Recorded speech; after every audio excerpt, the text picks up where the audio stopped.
Itapon mo ang lahat ng basurang yan sa garahe. Doon ka nararapat, Alara, sa tabi ng mga kalawang at alikabok. Bulyaw ni Mark habang nakayakap sa bago niyang hiyas. Sa sahig, nagkalat ang nilutong adobo ni Alara. Ang pagkaing pinaghirapan niya para sa kanilang anibersaryo na ngayon ay tinatapakan na lang ng sapatos ni Mark. Isang pagtitiis na nauwi sa pagtataksil. Isang reyna na itinuring na alipin sa sarili niyang kaharian. Gaano ba kalalim ang sugat bago tuluyang magising ang isang natutulog na higante? Sino ang totoong may-ari ng korona? Itapon mo ang lahat ng gamit mo sa garahe, Alara. Mula ngayon, doon ka na matutulog dahil hindi ko na masikmura ang pagmumukha mo rito sa loob ng kwarto ko. Ang boses ni Mark ay parang isang matalim na patalim na humiwa sa katahimikan ng gabi. Walang bahid ng pag-aalinlangan, walang bakas ng awa. Habang binibigkas niya ang kaktunguday Doc Diado, ang kanyang kakantay ay mahigpit na nakapulupot sa mongman na kiwang ni Tiffany, isang babaeng balot ng kakmamahaling alahas at amoy ng banyagang pabango. Ang bawat sulyap ni Mark sa kanyang kasama ay puno ng paghanga. Samantalang ang tingin niya kay Alara ay puno ng pagkamuhi, na tila ba ang kanyang asawa ay isang duming mantsa sa kanyang malinis na sahig. Nakatayo si Alara sa tapat nila, suot ang kanyang lumang apron na may bahid pa ng harina. Sa kanyang nanginginig na mga kamay ay hawak niya ang isang maliit na kahon ng cupcakes na maingat niyang niluto sa loob ng 3 oras. Ito ang paboritong lasa ni Mark. Ito ang munti niyang regalo para sa kanilang 3 anibersaryo ng kasal. Isang pagdiriwang na tanging siya lang ang nakakaalala. Ngunit sa halip na yakap at pasasalamat, ang malamig na semento ng garahe ang ibinigay sa kanya. Ang miyamain ng tadhana ay mas lalong naging masakit dahil ang suot na mamahaling suit ni Mark ay binili gamit ang pera mula sa isang lihim na bonus na ipinadala ni Alara sa kumpanya nito sa ilalim ng ibang pangalan. Dahan-dahang lumuwag ang hawak ni Alara sa kahon. Ang tunog ng pagbagsak ng karton sa sahig ay tila isang malakas na dagundong sa kanyang pandinig. Bagaman sa realidad ay isang mahinang kalabog lamang ito na halos hindi narinig sa gitna ng malawak na sala.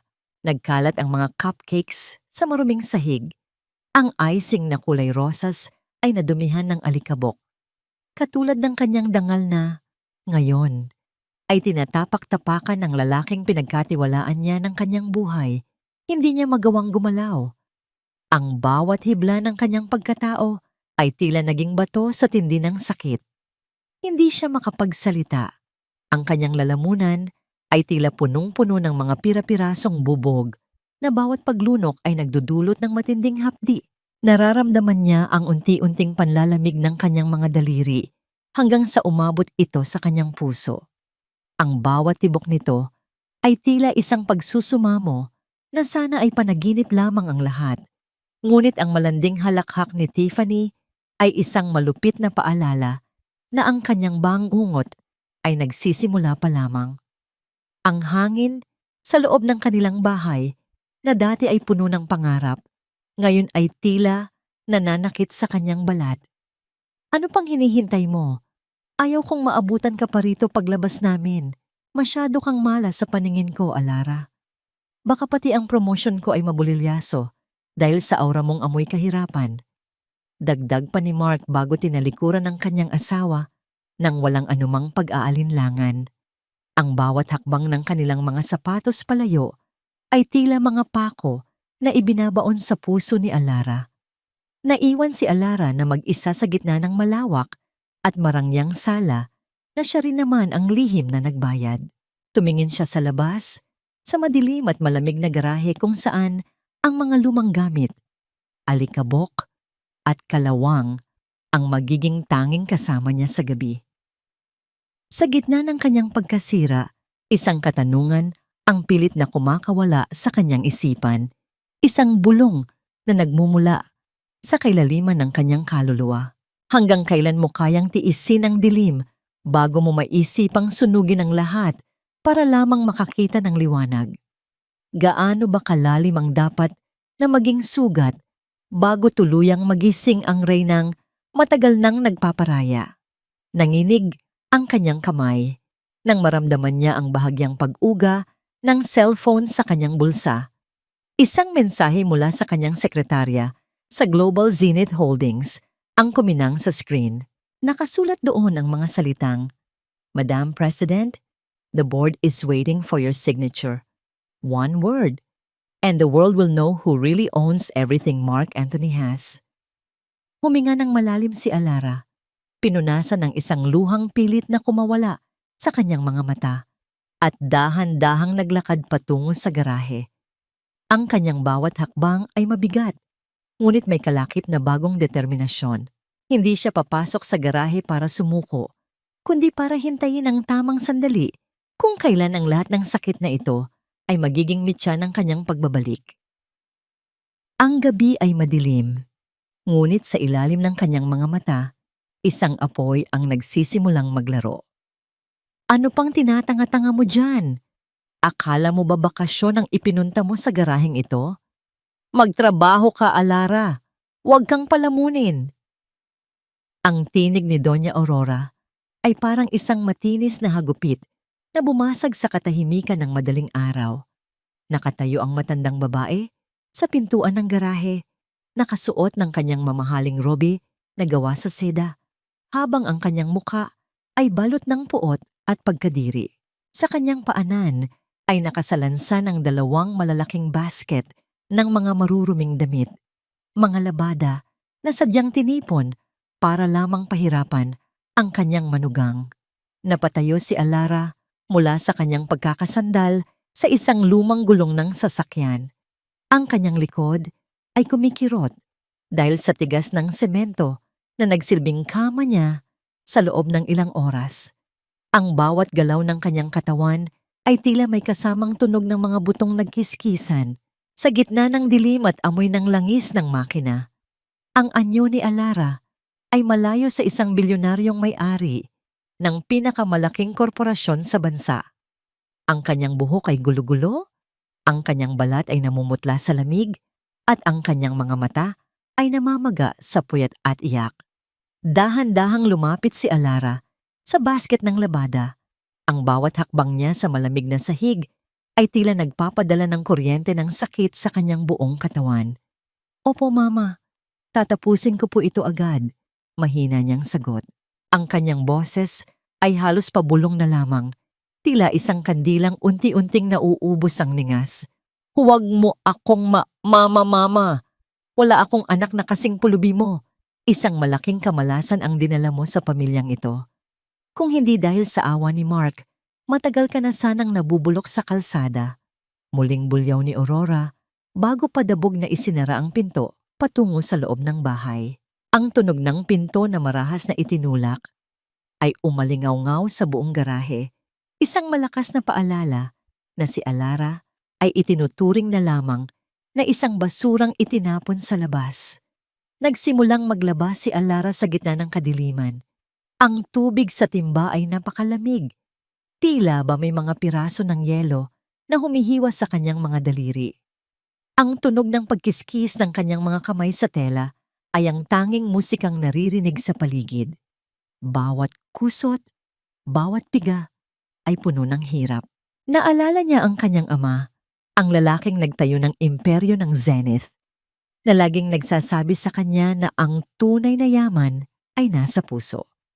Ngunit sa sandaling ito, habang ang kanyang mga kuko ay nagsisimulang magsugat dahil sa matapang na sabon, tila ang puso ni Alara ay unti-unti na ring nagkakalamat. Isang dahan-dahang pagbukas ng pinto ang nagpatigil sa kanya. Hindi ito ang marahas na tunog ni Aurora. Ito ay isang maingat at banayad na paggalaw. Isang matandang babae ang pumasok, may dalang maliit na lampara, at isang tasang may umuusok na mainit na gatas. Ito si Nanay Isabel, ang matandang katulong na tapat na nagsilbi sa pamilya ni Mark sa loob ng maraming taon. "Iha, itigil mo muna yan. Uminom ka muna nito," bulong ni Nanay Isabel habang inilalapag ang tasa sa isang malinis na bahagi ng mesa. Ang kanyang mga mata ay puno ng awa at pagmamahal, isang bagay na matagal nang hindi nararamdaman ni Alara mula sa mga taong nasa loob ng mansyong yon. Salamat po, Nanay Isabel, pero kailangan ko po itong matapos bago mag-umaga. Alam niyo naman po si Mama Aurora. Sagot ni Alara habang pilit nang ngumingiti, bagaman ang kanyang mga labi ay nanginginig sa lamig. Hinawakan ni Nanay Isabel ang mga kamay ni Alara. Ang init ng palad ng matanda ay tila isang himala sa gitna ng garahe. Huwag kang mag-alala, tutulungan kita. Hindi ko kayang sikmuraan ang ginagawa nila sa'yo. Napakabuti mong bata, Alara. Hindi mo nararapat ang ganitong pagtrato. Sa sandaling iyon, ang mga luha na pilit na pinipigilan ni Alara ay tuluyan ng bumuhos. Hindi dahil sa hirap ng trabaho, kundi dahil sa kaunting kabutihang ipinakita sa kanya. Ang pag-iyak niya ay tahimik, isang serye ng mga hikbi na tila ba ayaw makagulo sa katahimikan ng gabi. Habang nag-uusap ang dalawa, isang anino ang dumaan sa bintana ng garahe. Si Mark iyon. Pauwi mula sa isang gabing pakikipagsaya kasama si Tiffany. Amoy alak at mamahaling pabango ang lalaki. Isang amoy na sumasakal sa hininga ni Alara kahit mula sa malayo. Huminto si Mark sa labas ng garahe at sumilip sa loob. Sa halip na makaramdam ng guilt, ang kanyang mukha ay nagpakita lamang ng pagkairita.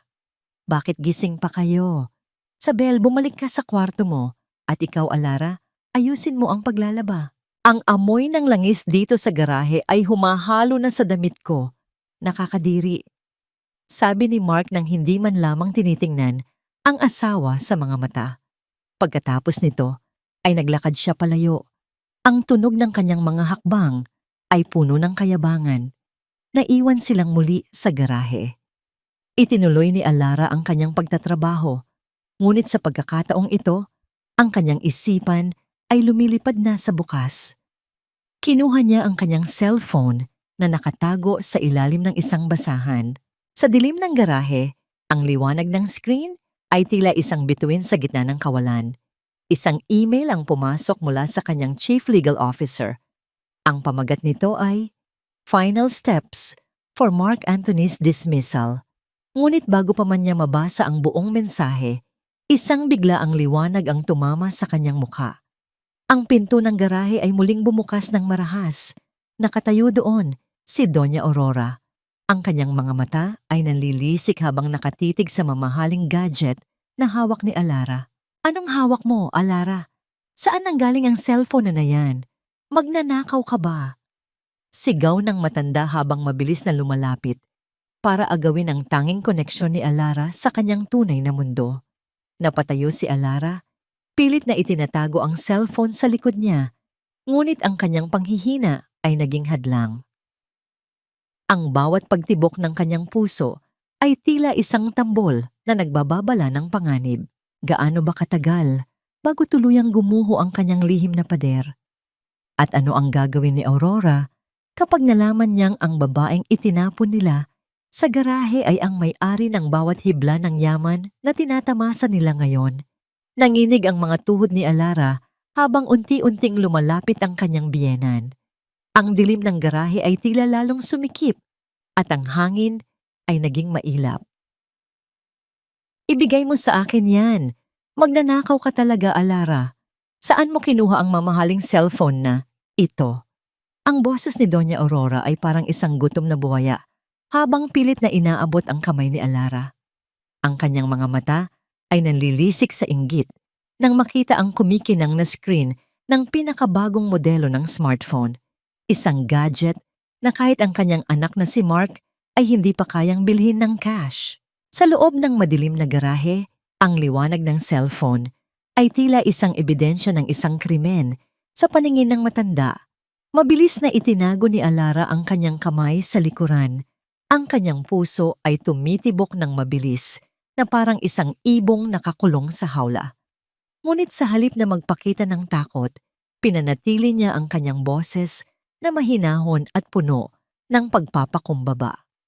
Hindi po ito akin, Mama. Napulot ko lang po ito sa tapat ng opisina ni Mark noong nakaraang linggo. Sira na po ito. Ayaw na ngang bumukas ng maayos. Ginagawa ko lang pong salamin dahil wala akong salamin dito sa garahe. Isang malakas na singhal ang pakitang tao ni Aurora habang pilit na hinahablot ang gadget. Sa huli, dahil sa panghihina ni Alara, nakuha ng matanda ang cellphone. Sinubukan niyang pindutin ang screen, ngunit dahil sa biometric security at facial recognition, nanatiling madilim ang display. Basura. Kahit kailan talaga ay basurero ka. Akala ko pa naman ay makakakuha ako ng pera rito. Wag na wag kitang makikitang may hawak na ganito muli, kundi ay itatapon ko ito sa kanal. Inihagis ni Aurora ang cellphone sa tumpok ng mga maruruming basahan. Ang tunog ng pagtama nito sa malambot na tela ay hindi nagdulot ng pinsala. Ngunit ang bawat salitang lumabas sa bibig ng matanda ay tila isang sampal sa pagkatao ni Alara. Nang makaalis si Aurora, dahan-dahang pinulot ni Alara ang kanyang tanging koneksyon sa kanyang imperyo. Pinunasan niya ito gamit ang dulo ng kanyang lumang damit. Sa kabila ng dumi at amoy ng garahe, ang kanyang diwa ay nananatiling matalas. Binuksan niya ang isang hidden app na konektado sa main server ng Global Zenith Holdings. Ang kanyang mga daliri na may mga sugat dahil sa matapang na sabon ay mabilis na nag-scroll sa mga financial records ng kumpanya. Doon niya nakumpirma ang kanyang hinala. Si Mark ay lihim na naglilipat ng pondo mula sa mga maliliit na proyekto patungo sa isang personal na account. Ang kanyang asawa ay hindi lamang isang taksil sa pag-ibig, kundi isang magnanakaw sa kumpanyang pag-aari niya. Eksakto sa sandaling iyon, pumasok si Mark sa garahe. Hindi man lamang siya kumatok, tila ba pumapasok lamang siya sa isang bodega ng mga lumang kagamitan.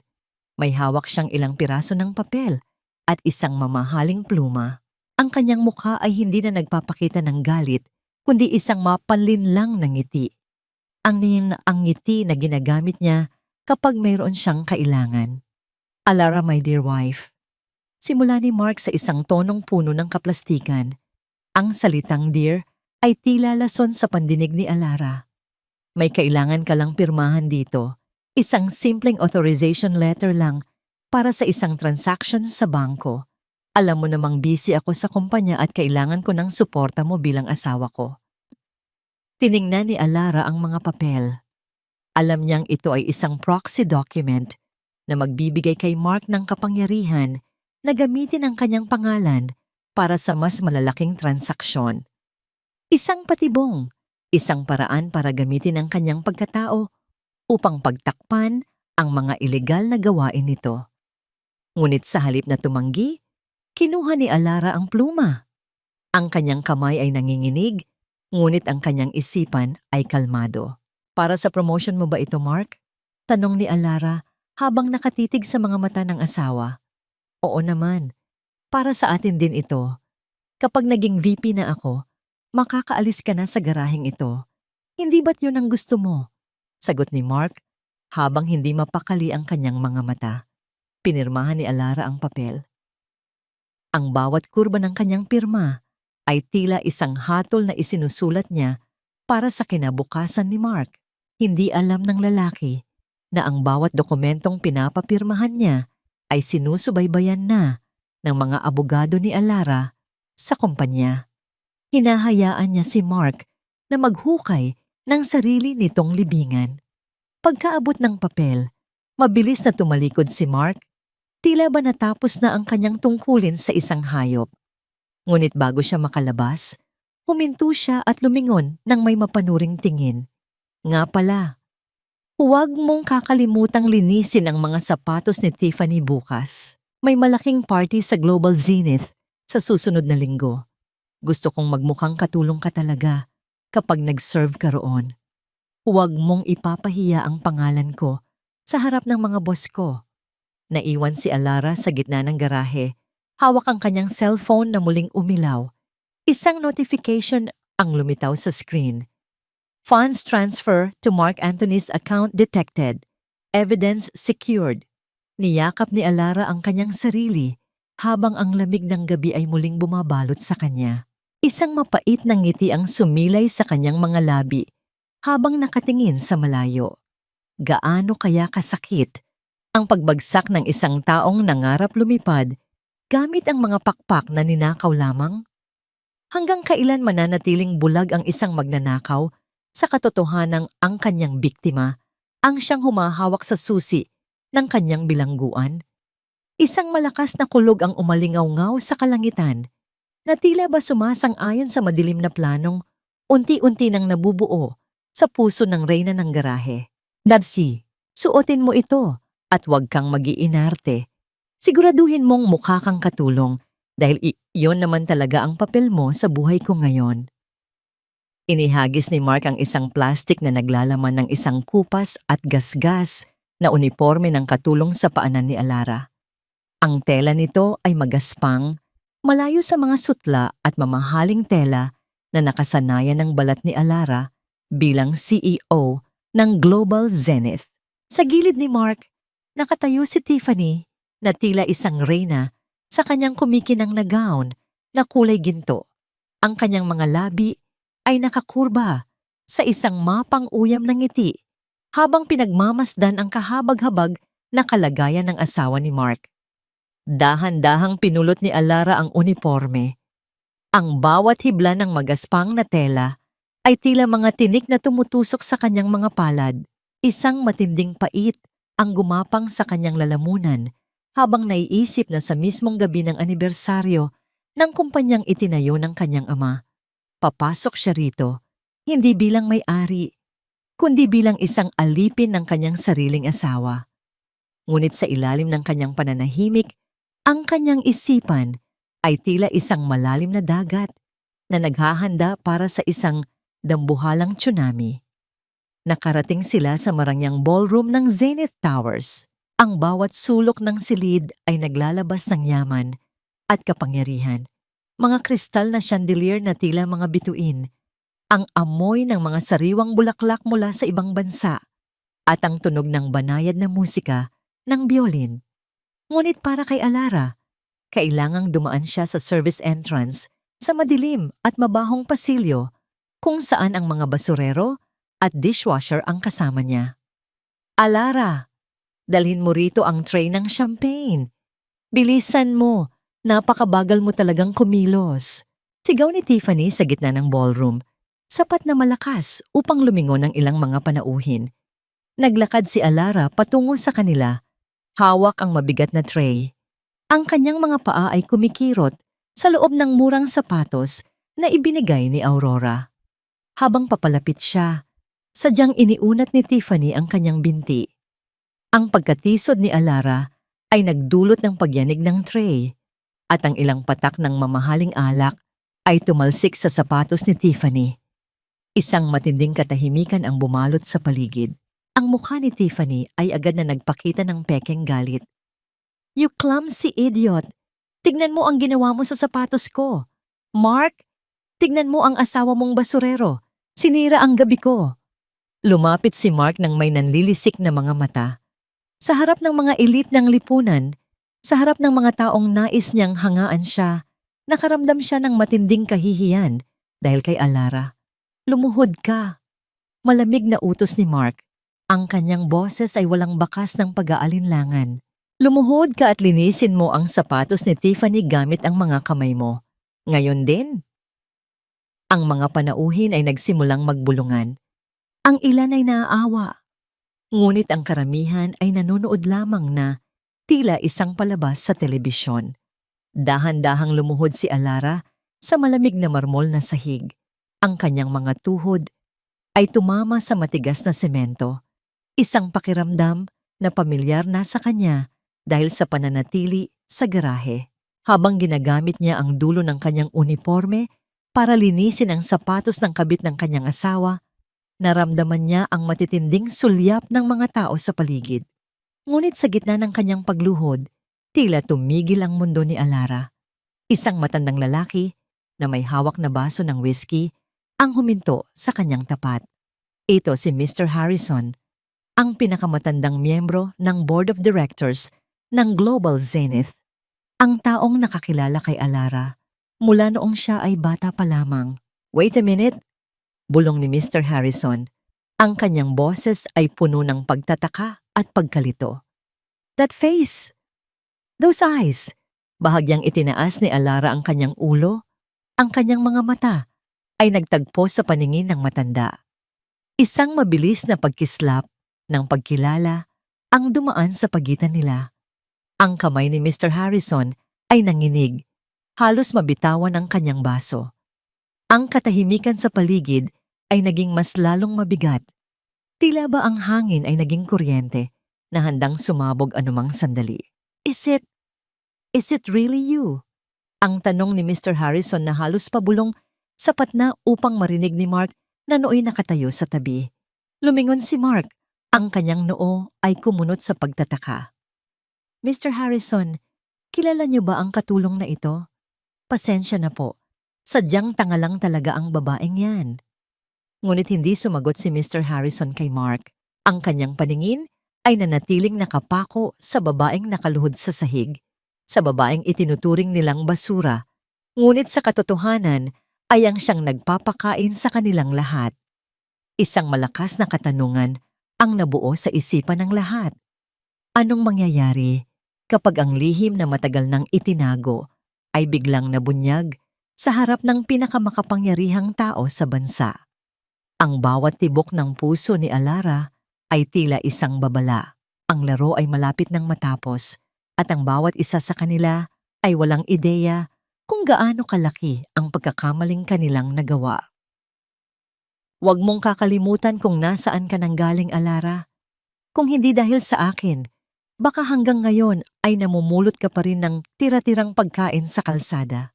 Utang mo sa akin ang bawat hininga mo." Ang boses ni Mark ay parang isang mabigat na kadena na pumupulupot sa leeg ni Alara.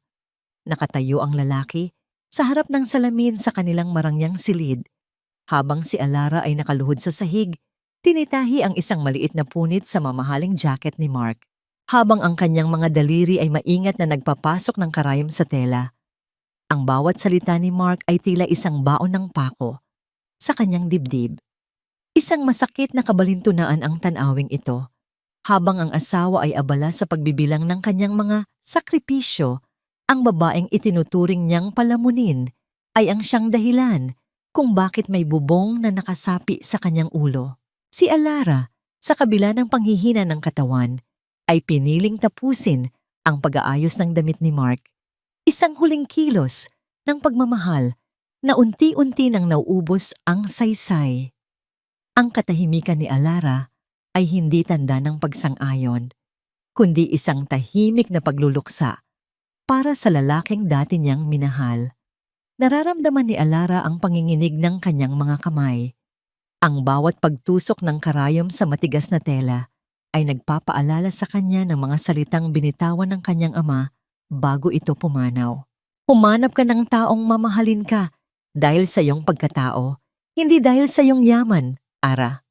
Ang madalas na payo nito, iyon ang dahilan kung bakit pinili niyang magtago sa likod ng simpleng pagkakakilanlan. Ngunit ngayon, ang pangarap na yon ay naging isang madilim na bilangguan. Ang utang na loob na laging ibinabato sa kanya ni Mark ay hindi pala isang tulay ng pag-ibig, kundi isang tanikala na ginamit para gapusin ang kanyang kaluluwa. Nakikinig ka ba? Masyado kang mapalad na naging asawa kita. Kahit na mukha kang basahan, pinakasalan pa rin kita. Kaya wag na wag mong iisipin na iwan ako dahil wala kang pupuntahan. Dagdag pa ni Mark bago marahas na hinablot ang jacket mula sa kamay ni Alara. Ang tunog ng mabilis na paghila ng tela ay parang isang huling pagkapunit ng natitira nilang ugnayan. Naiwan si Alara na nakatitig sa kanyang mga palad. Isang biglaang pangungulila ang bumalot sa kanya. Mabilis siyang tumayo at naglakad patungo sa isang maliit na kahon na nakatago sa ilalim ng kanyang higaan sa garahe. Doon nakalagay ang tanging bagay na nag-uugnay sa kanyang nakaraan. Isang antigong singsing na may malaking diamante. Ang huling alaala mula sa kanyang ina. Balak niyang isuot ito kahit sandali lang upang kumuha ng lakas ng loob. Ngunit pagbukas niya ng kahon, ang tanging bumungad sa kanya ay ang kawalan. Ang kahon ay bakante, walang kinang, walang alaala. Ang tanging naroon ay ang bakas ng alikabok kung saan dati ay nakalagak ang pinakamahalagang hiyas ng kanyang buhay. Isang matinding panginginig ang lumukob sa buong katawan ni Alara. Parang tumigil ang pag-agos ng kanyang dugo. Mabilis siyang tumakbo pabalik sa loob ng bahay, hindi alintana ang sakit ng kanyang mga paa. Mark! Mark! Nasaan ang singsing sa ilalim ng higaan ko? Ang singsing ni nanay. Lumingon si Mark. Ang kanyang mukha ay puno ng pagkairita. Iyong lumang singsing na yon? Ibinenta ko na. Masyadong luma na ang design, walang silbi. Ipinambili ko ng bagong kwintas para kay Tiffany.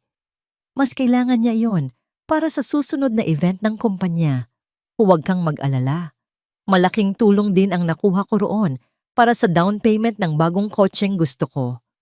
Ang mga salita ni Mark ay parang isang malakas na pasabog sa isipan ni Alara. Ang huling kuta ng kanyang pasensya ay tuluyan ng gumuho. Ang bawat alaala ng kanyang ina, ang bawat luha ng kanyang ama, ay parang naging abo sa isang iglap dahil sa kasakiman ng lalaking ito. Ang luhang dumaloy sa kanyang pisngi ay hindi na luha ng kalungkutan, kundi luha ng isang matinding galit na matagal na niyang pilit na sinusupit. Tumingin si Alara kay Mark, hindi na bilang isang asawang nagmamahal, kundi bilang isang hukom na handa ng magbaba ng hatol. Sa kanyang isipan, ang tanikalang nakagapos sa kanya ay tuluyan ng naputol. Ang bawat utang na loob na isinumbat sa kanya ay binayaran na niya ng higit pa sa sapat. Gaano ba kalupit ang dapat na maging tadhana bago mo mapagtanto na ang taong inaakala mong sumasagip sa iyo ang siya palang pilit na lumulunod sa iyong kaluluwa? Hanggang kailan mo hahayaang nakawin ng iba ang iyong nakaraan bago mo bawiin ang iyong kinabukasan? Huminga ng malalim si Alara. Ang kanyang mga mata ay naging kasing lamig ng yelo. Kinuha niya ang kanyang cellphone mula sa kanyang bulsa. Ang liwanag nito ay tila isang apoy sa gitna ng kadiliman ng sala. Pinindot niya ang numerong matagal na niyang hindi tinatawagan. Attorney, execute the final stage of the plan. I want everything back now. Narinig ni Mark ang kanyang seryosong boses at bahagyang napatigil sa kanyang ginagawa. Sino ang kinakausap mo, Alara? At bakit ganyan ang tingin mo sa akin? Ang tono ni Mark ay may halong kaba. Isang damdamin na ngayon lang niya naramdaman mula sa kanyang basurerong asawa. Ngunit hindi sumagot si Alara. Ang kanyang pananahimik ay mas lalong naging nakakatakot kaysa sa anumang sigaw. Ang hangin sa loob ng bahay ay biglang naging mabigat. Tila ba may isang dambuhalang unos na papasok sa kanilang pintuan. Huwag kang umasta na parang may halaga ang mga luha mo, Alara. Ang isang basurang katulad mo ay walang karapatang magreklamo sa akin. Ang boses ni Mark ay parang isang matigas na sapatos na muling tumapak sa nagdurugong puso ni Alara.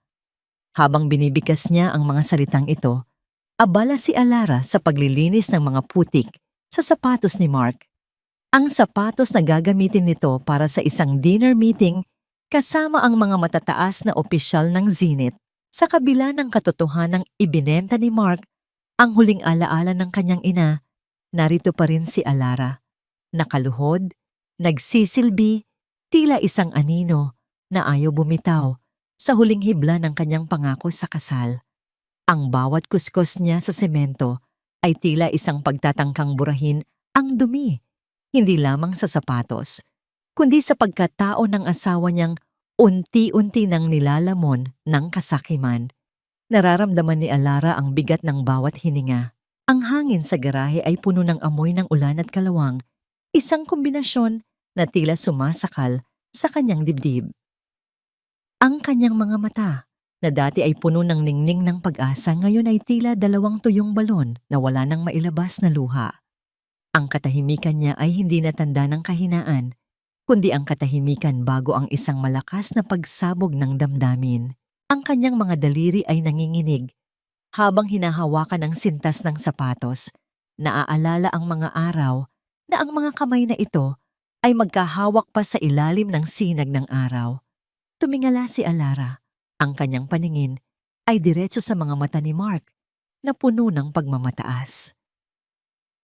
Mark, isang tanong lang, kung sakaling mawala ang lahat ng ito, ang bahay, ang kotse, ang posisyon mo, kung maging mahirap tayo at wala nang kahit ano, mananatili ka ba sa tabi ko? Mamahalin mo pa ba Mamahalin mo pa rin ba ako? Isang malakas at nakakangiting halakhak ang isinagot ni Mark. Ang tunog ng kanyang tawa ay tila isang malupit na musika na dumurog sa huling kuta ng pag-ibig ni Alara. Mahalin ka? Alara, gising. Ang tanging dahilan kung bakit kita pinagtitiisan ay dahil kailangan ko ng isang katulong na hindi ko kailangang bayaran. Kung wala ang perang ito, wala ka ring silbi sa akin. You are nothing but a burden, a ghost from a past I want to forget. Kasabay ng kanyang mga salita ay isang marahas na pagtulak. Nawala ng balanse si Alara at napaupo sa maruming sahig ng garahe. Ang sakit ng pagtama ng kanyang siko sa matigas na semento ay hindi maikukumpara sa hapdi ng katotohanang binitawan ni Mark. Naiwang mag-isa si Alara sa dilim nang umalis si Mark. Ilang sandali pa, isang anino ang lumitaw sa pintuan ng garahe. Hindi ito si Nanay Isabel, isang lalaking nakasuot ng formal na suit, hawak ang isang itim na payong, ang dahan-dahang lumapit sa kanya. Ito si Attorney Reyes, ang pinagkakatiwalaang abogado ng pamilya. Vance, ang kanyang muka ay puno ng lungkot, habang pinagmamasdan ang kalagayan ng kanyang boss. Madam President, sapat na po ito, bulong ni Attorney Reyes. Ang kanyang boses ay puno ng paggalang at pag-aalala. Narito na ang mga dokumentong kailangan ninyo, ang lahat ng ari-arian, ang Zenith Towers at ang mismong bahay na ito. Lahat ay nakapangalan na sa inyo muli. Isang lagda nyo na lang po at matatapos na ang paghihirap na ito. Kinuha ni Alara ang mga papel. Ang kanyang mga kamay ay hindi na nanginginig. Ang liwanag mula sa cellphone ni attorney ay nagbigay ng sapat na ilaw para makita ang kanyang determinasyon. Ngunit bago pa man niya maidampi ang pluma sa papel, isang marahas na pagbukas ng pinto ang muling naganap. Nakatayo doon si Doña Aurora, basang-basa ng ulan at nanlilisik ang mga mata. Anong ginagawa mo rito kasama ang lalaking ito? At ikaw, Alara, ang kapal ng mukha mong magpapasok ng kung sino-sino sa garahe ko. Sigaw ng matanda. Hindi na hinintay ni Aurora ang paliwanag. Mabilis niyang hinablot ang braso ni Alara at kinaladkad ito patungo sa labas ng garahe, diretso sa malakas na buhos ng ulan. Lumayas ka! Hindi ko na kayang tiisin ang amoy mo sa pamamahay ko. Sa kalsada ka nararapat, doon ka mabulok sa ulan. Ang bawat patak ng ulan ay tila mga karayom na tumutusok sa balat ni Alara. Nakatayo siya sa gitna ng kalsada, basang-basa, habang ang pinto ng garahe ay marahas na isinara sa kanyang harapan. Ang tunog ng bakal na nagtatama ay umaling-aungaw sa buong paligid. Isang huling pagkakait ng kanlungan. Ang lamig ng gabi ay pumasok sa kanyang mga buto. Ngunit sa loob ng kanyang dibdib, isang apoy ang tuluyan ng nagliyab. Humarap si Alara kay Attorney Reyes na nakatayo pa rin sa kanyang tabi. May hawak na payong para protektahan siya sa ulan. Isang mapait, ngunit makapangyarihang ngiti ang sumilay sa kanyang mga labi. Attorney, huwag mo na akong payungan. Hayaan mong hugasan ng ulan na ito ang huling bakas ng Alara na mahina.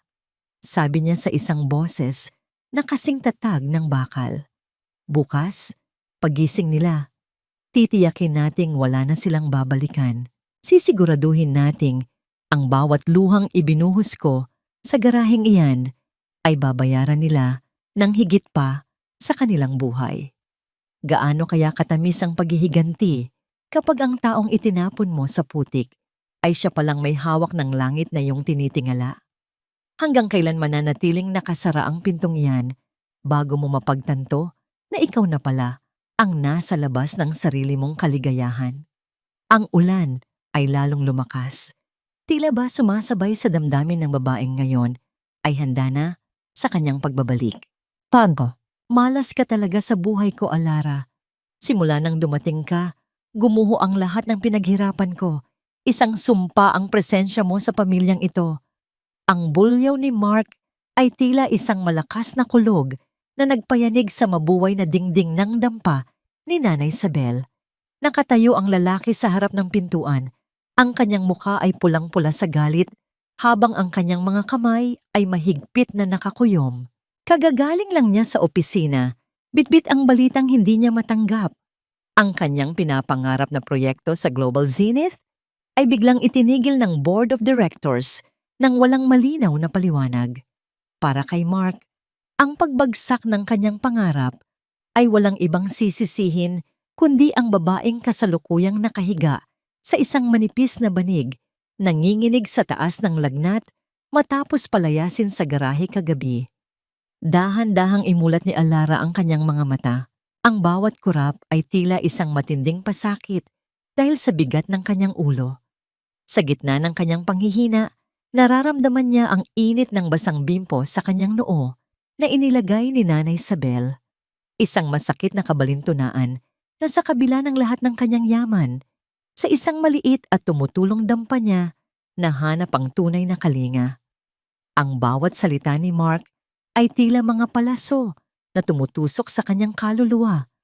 Ngunit sa pagkakataong ito, hindi na ito nagdudulot ng luha. Ang bawat malas na ibinabato sa kanya ay tinatanggap niya ng may malamig na determinasyon. Nararamdaman ni Alara ang pait sa kanyang lalamunan. Ang bawat hininga niya ay tila may kasamang amoy ng basang lupa at kahirapan. Ang katahimikan niya ay hindi natanda ng pagpapakumbaba, kundi ang katahimikan ng isang mangangaso na naghihintay sa tamang sandali. Sa ilalim ng kanyang kumot, mahigpit niyang hawak ang kanyang tablet, ang sandatang ginamit niya kaninang madaling araw upang pirmahan ang suspension order para sa proyekto ni Mark. Habang iniisip ni Mark na siya ay isang biktima ng tadhana, hindi niya alam na ang babaeng tinatawag niyang sumpa ang siyang humahawak sa renda ng kanyang kapalaran. Ano, hindi ka sasagot? Nakahiga ka lang dyan habang ako ay naghihirap para sa kinabukasan natin. Wala kang kwenta, muling sigaw ni Mark, bago marahas na sinipa ang isang plastik na balde sa labas ng dampa.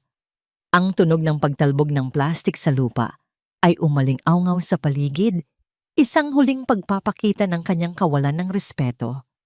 Lumapit si Nanay Isabel, may dalang isang mangkok ng mainit na lugaw. Ang amoy ng luya at kanin ay bahagyang nagbigay ng ginhawa sa nanunuyong lalamunan ni Alara. Iha, kumain ka muna. Huwag mong pakinggan ang mga salitang iyan. Alam ng Diyos ang totoo. Bulong ng matanda habang dahan-dahang sinusubuan si Alara. Ang paghawak ni Nanay Isabel sa kutsara ay puno ng pag-iingat. Isang kilos na nagpapakita ng higit na pagpapahalaga kaysa sa 3 taon ng pagsasama nila ni Mark. Ito ang gintong sandali sa gitna ng unos, ang pagkalinga ng isang taong walang yaman sa isang taong may-ari ng lahat, ngunit kasalukuyang walang matuluyan. Pagkaalis ni Mark, binuksan ni Alara ang kanyang tablet. Ang liwanag ng screen ay tumama sa kanyang maputlang mukha. Nakita niya ang sunod-sunod na mensahe mula sa kanyang mga tauhan sa Global Zenith. The subject is panicking, madam. He is now seeking emergency funding from external sources. Isang mapait na ngiti ang sumilay sa mga labi ni Alara. Hayaan niyo siyang maghanap. Hayaan niyo siyang lumapit sa apoy. Bulong niya sa sarili. Ang bawat tibok ng kanyang puso ay tila isang hakbang patungo sa katapusan ng palabas na ito. Hindi niya akalain na ang lalaking pinangakuan niya ng habambuhay ay magiging ganito kadesperado at kadesperada sa kapangyarihan. Samantala, sa loob ng malaking bahay, magkasama si Mark at Tiffany. Ang dalawa ay balisa habang nag-uusap sa sala. Mark, kailangan nating gawin ito. Kung hindi mo makukuha ang fund na yan, mawawala ang lahat ng pinaghirapan mo. Udyok ni Tiffany habang hinahawakan ang kamay ni Mark. Huminga ng malalim si Mark. Ang kanyang mga mata ay puno ng determinasyon na nagmumula sa maling hangarin. Alam ko, at alam ko na rin ang solusyon. Hindi ko nahahayaang pigilan ako ng babaeng yon sa garahe. Kinuha ni Mark ang isang maliit na kahon mula sa kanyang bulsa. Isang sing-sing na binili niya gamit ang perang nakuha sa pagbebenta ng sing-sing ng ina ni Alara. Tiffany, magpakasal tayo. Kapag naging asawa kita, mas madali na para sa tatay mo na punduhan ang mga proyekto ko. Wala na akong pakialam sa kasal namin ni Alara. Gagawin ko ang lahat para makuha ang gusto ko. Napatayo si Alara mula sa kanyang pagkakahiga nang marinig niya ang usapan sa pamamagitan ng isang listening device na lihim niyang itinanim sa sala noong huling pasok niya sa bahay. Ang kanyang lagnat ay tila biglang nawala. Pinalitan ng isang matinding lamig na nagmumula sa kanyang kaluluwa. Ang huling hibla ng kanyang pag-asa sa pagbabago ni Mark ay tuluyan ng naputol. Paano mo haharapin ang isang taong handang pumatay ng dangal para lamang sa ginto? Gaano kaya kalalim ang hukay na ginagawa ni Mark para sa kanyang sarili nang hindi niya nalalaman na ang lupa ay unti-unti nang gumuguho? Isang notification ang muling lumitaw sa screen ni Alara. Madam, Mark Anthony has just announced his engagement to Tiffany at a private dinner. Should we proceed? Huminga ng malalim si Alara. Ang kanyang mga mata ay naging kasing talim ng kidlat. Proceed and make sure it's a night they will never forget. Ang tilaok ng manok sa madaling araw ay humahalo sa banayad na tunog ng mga patak ng ulan na dumadaloy mula sa bubong na pawid ng dampa ni Nanay Isabel. Sa loob ng maliit na silid, ang amoy ng lumang kahoy at sinunog na mitya ng gasera ay nagbibigay ng isang uri kwa subinyen, maalara chua tung tim tay chongkan bitu sa Huakia. Nakahiga siya sa manipis na banig. Ang kanyang lagnat ay unti-unti nang humuhupa. Ngunit ang bigat sa kanyang dibdib ay tila lalong tumitindi habang pinagmamasdan ang bawat bitak sa dingding na kawayan. Dahan-dahang pumasok si Nanay Isabel. May dalang isang mangkok ng mainit na lugaw na may maraming luya. Ang bawat hakbang ng matanda sa sahig na kawayan ay nagdudulot kuamot amtan kotket nyenyang. Tila isang laling melody na nagpapakalma sa isipan ni Alara. Naupo ang matanda sa tabi ng kanyang alaga. Ang kanyang mga mata ay puno kuamot luay tritwe, basut tokam, machinyong nguy da try kwa niyo dyan ko mo'y kaduk. Iha, alam kong hindi mo pa kayang bumangon ng tuluyan, pero kailangan mong kumain para sa lakas mo at para sa laban na haharapin mo, bulong ni Nanay Isabel habang dahan-dahang iniaangat ang ulo ni Alara para subuan ito. Tumingin si Alara sa matanda. Ang kanyang mga mata ay naniningkit sa pagtataka. Nay Isabel, bakit niyo po ako ginagawa ang lahat ng ito? Alam niyo pong wala akong maibibigay sa inyong pera ngayon. Bakit niyo ako pinoprotektahan laban kay Mark at kay Mama Aurora? Isang banayad na ngiti ang sumilay sa mga labi ni Nanay Isabel.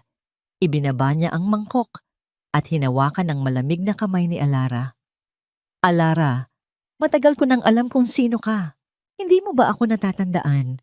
Noong bata ka pa, bago pa pumanaw ang iyong ama na si Don Victor, ako ang nagsilbing labandera sa mansyon niyo sa probinsya. Ang iyong ama ang tumulong sa akin noong mamatay ang asawa ko. Binigyan niya ako ng trabaho at tinulungan ng anak ko sa pag-aaral. Nanlaki ang mga mat ko, Alara. Ang kanyang alaala ay tila bumalik sa isang malayong nakaraan. Sa isang malaking hardin kung saan ang isang mabait na babae ay laging nagbibigay sa kanya Kuwakeo, Sarsaparilla. Kayo po si Aling Isabel? Ang tapat na katulong ni Papa? Tumango ang matanda habang ang mga luha ay nagbabadyang pumatak mula sa kanyang malabong paningin. Opo, Iha. Noong nakita kita sa bahay ni Mark, hindi ako nagkamali. Ang mga mata mo ay kapareho ng kay Don Victor. Alam kong may malalim kang dahilan kung bakit mo tinitiis ang lahat ng ito, kaya nanatili akong tahimik. Gusto kong makita kung paano ka babangon mula sa putik na ito, katulad ng ginawa ng iyong ama noon. Ang pag-amin ni Nanay Isabel ay tila isang mainit na yakap sa nanginginig na kaluluwa ni Alara. Sa gitna ng pagtataksil ng kanyang asawa, natagpuan niya ang isang piraso ng kanyang nakaraan na handang tumayo sa kanyang tabi. Ang pagkaing lugaw na ibinibigay ni Nanay Isabel ay tila naging mas masarap pa kaysa sa anumang handaan sa Zenith Towers dahil ang bawat subo ay puno kwaso tsantan. Ang pagtatagpo ng dalawang pusong nasugatan sa ilalim ko amutmay niya, toytan, niyang tsanday tingoy. Ngunit ang katahimikan ng umaga ay biglang nabulabog kumot amtan go ako manbaw kan ko go cookie. Ang bawat hampas ay tila sadyang ginawa para manakot. Mabilis na tumayo si Nanay Isabel at binuksan ang pinto. Isang lalaking nakauniforme ng courier ang nakatayo doon. Hawak ang isang puting envelope na may selyo ko amot van fang lot sunoy ting. Para kay Alara Vance, pinapabigay ni Mr. Mark Anthony. Maikli at malamig na sabi ng lalaki bago mabilis na umalis. Kinuha ni Alara ang envelope nang may nanginginig na mga kamay. Pagkabukas niya, ang unang salitang bumungad sa kanya ay nakasulat sa malalaking titik, Petition for Divorce and Annulment. Nakalakip din doon ang isang sulat mula kay Mark. Ang bapthit tren kun mat ko Alara kung like hidok dong chutan niyan. Ilang oras na lang at opisyal na tayong wala ng ugnayan. Umalis ka na sa paligid ng bahay ko sa loob ng 24 oras. Kung hindi, ipapakulong kita sa kasong trespassing. Wala kang makukuha kahit isang kusing. Manatili ka sa basurang pinili mo. Nabitawan ni Alara ang papel. Ang tunog ng pagbagsak ng manipis na dokumento sa sahig ay tila mas malakas pa sa kulog sa kanyang pandinig. Ang bawat salita ni Mark ay isang huling sampal na nagpatunay na ang lalaking ito ay wala ng pag-asa pang magbago. Iha, ayos ka lang ba? Tanong ni Nanay Isabel habang inaalalayan si Alara. Huminga ng malalim si Alara, ang kanyang mga mata ay unti-unting nawalan ng luha at napalitan ko mutluay ansang saklan nyutep. Tumingin siya sa labas, sa malawak na lupaing pag-aari ng Global Zenith na nakapaligid sa kanila. Isang mapait na tawa ang kumawala sa kanyang mga labi. Gusto niyang umalis ako sa bahay niya, Nanay Isabel. Gusto niyang mawala ako sa paligid niya dahil ako ang paalala ko asuhenmon ko anta, sabi ni Alara sa boses na puno ng ulok. Sige, lalayas ako. Pero titiyakin kong bago lumubog ang araw bukas, siya ang unang makakaalam kung sino ang totoong may-ari ng lupang tinatayuan niya. Isang katanungan ang pilit na gumagapang sa isipan ni Alara. Gaano kaya kalakas ang magiging pagsabog ng katotohanan kapag nalaman ni Mark na ang bawat pader na nagbibigay sa kanya ng proteksyon ay gumuho dahil sa sarili niyang kamay? At sino ang susunod na hihingi ng awa kapag ang katulong na itinapon niya ay bumalik bilang kaisa-isang reyna ng kanyang mundo? Kinuha ni Alara ang kanyang cellphone at sa pagkakataong ito, hindi na siya nag-atubili. Isang tawag ang ginawa niya sa kanyang chief of security. This is the president. Prepare the convoy for the grand gala tomorrow and make sure the police are standing by for a high-profile arrest. The game is over. Pirmahan mo na ito, Alara. Huwag mo nang patagalin ang paghihirap nating lahat. Isang kaladkad ka lang sa pangalan ko. At ayaw ko nang may bahid ng dumi ang aking kinabukasan. Ang boses ni Mark ay parang isang malamig na hangin na nagdadala ng lason sa loob. Kwakanchoy niyo ako, Nanay Isabel. Nakatayo ang lalaki sa gitna kwakanfong chathep. Ang kanyang mamahaling sapatos ay nakatapak sa maruming sahig. Tila ba diring-diri siya sa bawat sulok ng lugar na yon. Sa likod niya, nakatayo si Doña Aurora na may hawak na pamaypay. Panay ang pag-irap habang tinatakpan ng kanyang ilong, bang motyek kan taylua. Sa harap nila, Si Alara ay dahan-dahang bumangon mula sa kanyang banig.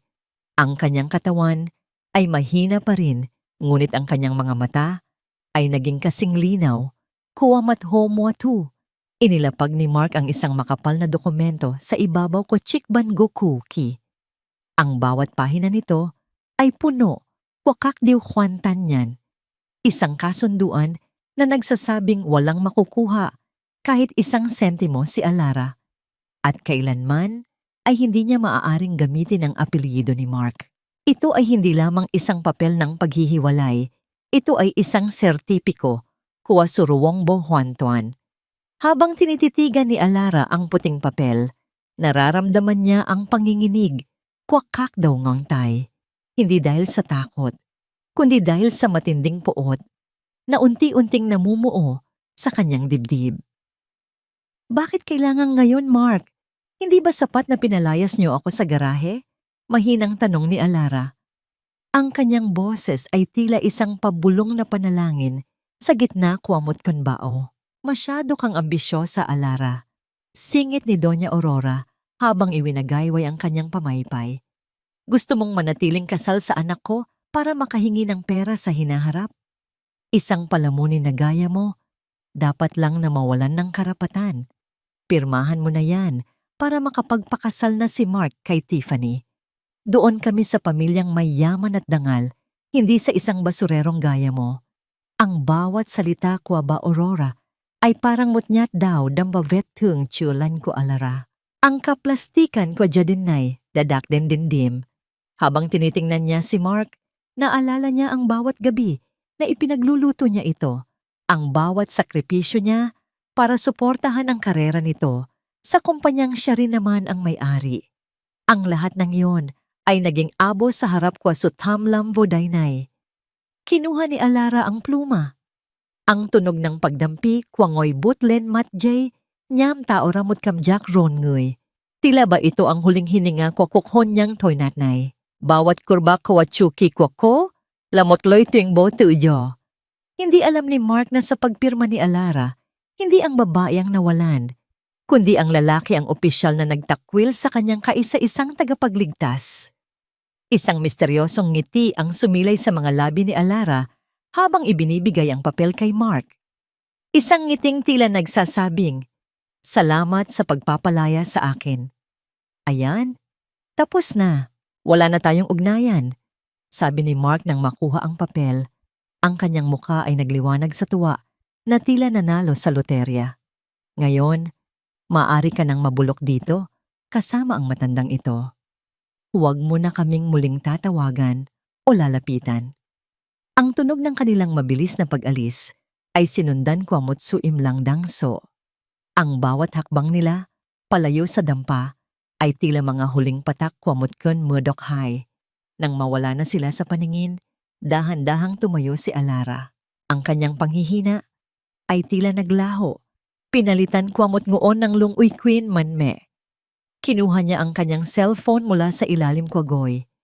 Isang tawag ang kanyang sinagot mula sa kanyang chief legal officer.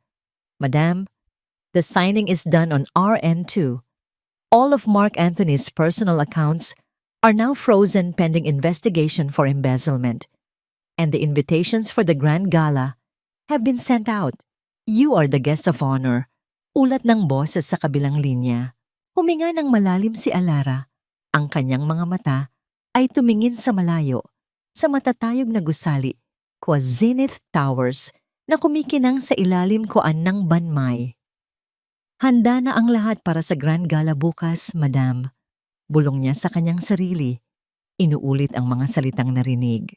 Ngunit bago niya ibaba ang telepono, isang huling tanong ang pumasok sa kanyang isipan. Gaano kaya kalakas ang magiging pagsabog kuwasu that kapag ang taong itinuring nilang basura ay muling lumitaw bilang reyna ng kanilang mundo? At ano ang magiging mukha ni Mark kapag nalaman niyang ang bawat kayamanang kanyang pinrotektahan sa kasunduang ito ay pag-aari pala ng babaeng binaliwala niya? Ang hangin sa paligid ko dampa ay biglang naging malamig, tila ba naghahanda ang kalikasan para sa isang malaking pagbabago. Bukas, ang bawat luhang ibinuhos ni Alara sa garahe ay magiging isang mitya ng isang apoy na tutupok sa lahat. Kuwas sudoy tra. Handa na ang lahat para sa Grand Gala bukas, Madam. Ang kinang ng mga diamante sa leeg ni Tiffany ay tila nanunukso sa madilim na sulok ng sala, kung saan ang anino ng nakaraan ay unti-unti nang binubura. Nakatayo si Mark sa harap ng malaking salamin, maingat na inaayos ang kanyang itim na tuksido na gawa sa pinakamahal na tela. Ang bawat haplos niya sa kanyang kasuotan ay puno ng pagmamalaki. Tila ba ang bawat hibla nito ay sumisimbolo sa kanyang tagumpay. Sa gabing ito, sa gaganaping Grand Gala ng Global Zenith Holdings, naniniwala si Mark na tuluyan na siyang aangat sa pedestal ng kapangyarihan. Wala na si Alara, wala na ang pabigat, at wala na ang amoy ng garahe na matagal nang nagpapadumi sa kanyang imahe. Eksakto sa sandaling iyon, dahan-dahang naglakad si Alara palabas ng bahay, bitbit ang isang luma at kupas na bag na gawa sa tila basahan.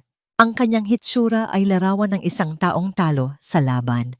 Ang kanyang balat ay maputla, ang kanyang buhok ay nakatali ng pahapyaw, at ang kanyang lumang tsinelas ay halos mapunit na sa bawat hakbang. Huminto si Mark at Tiffany sa tapat ng bintana, pinagmamasdan ng pag-alis ng babaeng itinuring nilang basura. Sa wakas, tuluyan na ring lumayas ang malas. Miyamay ni Tiffany habang humihigop ng champagne. Tignan mo siya, Mark. Mukha siyang pulubi na naghahanap ng mapupulutan. Siguraduhin mong hindi na yan makakalapit sa gate natin. Baka akalain ng mga kapitbahay ay nagpapakain tayo ng mga palaboy. Isang mapait na tawa ang isinagot ni Mark habang pinapanood ang likod ni Alara na unti-unting naglalaho sa dilim ng kalsada. Huwag mo na siyang pansinin, mahal. Simula bukas, siya ay magiging isang malabong alaala na lamang. Ang mahalaga ay ang pagkakataong makausap ko ang CEO ng Zenith mamaya. Iyon ang magiging susi ng ating kaligayahan. Ngunit hindi alam ni Mark na ang paglakad ni Alara patungo sa kanto ay hindi ang simula ng kanyang pagbagsak, kundi ang simula ng kanyang pagbangon. Pagdating sa dulo ng kalsada, isang itim na van na may madidilim na bintana ang dahan-dahang huminto sa kanyang tapat.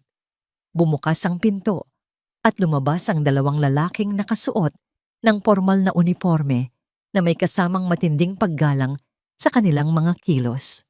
Good evening, Madam President. Everything is prepared at the presidential suite. Bulong ng isa sa kanila habang inaalalayan si Alara na sumakay. Pagdating sa pinaka-eksklusibong hotel sa bansa, isang pangkat ng mga eksperto sa pagpapaganda ang naghihintay sa kanya. Sa loob ng malawak na suite, ang bawat gamit ay gawa sa ginto at kristal. Isang malaking bathtub na puno ng gatas at mga talulot ng rosas ang naghihintay para hugasan ang bawat dumi ng garahe mula sa kanyang katawan. Habang nararamdaman ni Alara ang mainit na tubig sa kanyang balat, tila ba ang bawat sakit at bawat sipayo ay unti-unting natutunaw. Pagkatapos ng ilang oras, tumayo si Alara sa harap ng salamin.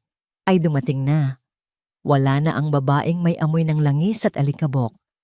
Ang babaeng nasa harap ng salamin ngayon ay nakasuot ng isang midnight blue gown na pinalamutian ng mga diamanteng tila mga bituin sa langit. Ang kanyang buhok ay nakaayos ng napakaganda at ang kanyang mukha ay nagliliwanag sa ganda na nagmumula sa kapangyarihan.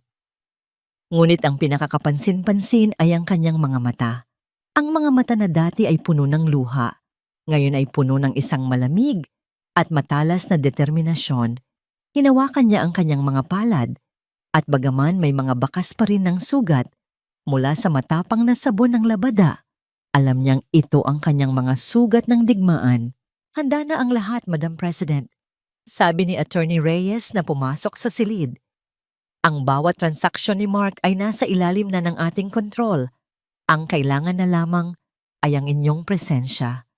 Isang mapait na ngiti ang sumilay sa mga labi ni Alara habang isinusuot ang kanyang huling alahas, ang singsing ng kanyang ina na muli niyang nabawi sa pamamagitan ng kanyang mga tauhan.